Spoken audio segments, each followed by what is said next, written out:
Hello, I'm David Chaston with 90 at 9, brought to you by interest.co.nz. This week, get everything you need to know in 90 seconds at 9 o'clock, with news that currency outflows from China seem to have slowed. But first, in America, the number of Americans filing for jobless benefits fell more than expected last week, suggesting their labour market continued to strengthen despite unspectacular economic growth. In China, the country's foreign exchange reserves grew in March for the first time in 5 months.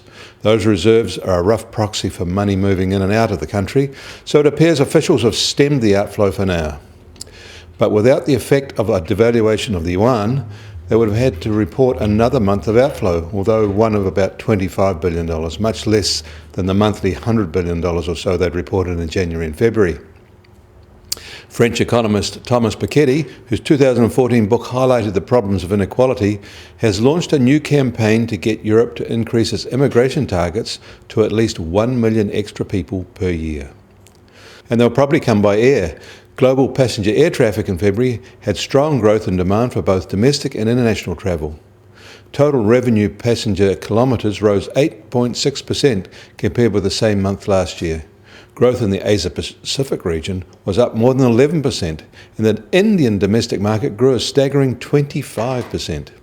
However, airplane capacity is growing even faster, so overall load factors slipped slightly. In Australia, construction activity slipped in March to a 13-month low on the back of weakness in both home building and declining engineering work. In New York, the benchmark US Treasury 10-year yield is down sharply to 1.7% today. We will no doubt see this trend in local swap rates later today, pushing them down into deeper record lows. At some point, one bank will use them to drive our fixed mortgage rates lower and deposit rates the same way. There's been an eerie calm in bank pricing and mortgage rates recently, unjustified by either swap rates or credit spreads.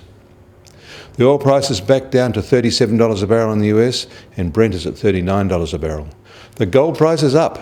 It's up $15 to $1,238 an ounce. And finally, the New Zealand dollar will start today a little softer at 67.7 US cents, 90.2 Aussie cents, and at 59.5 euro cents. The TWI is at 70.9. I'm David Chaston. That was 90 at 9, brought to you by interest.co.nz.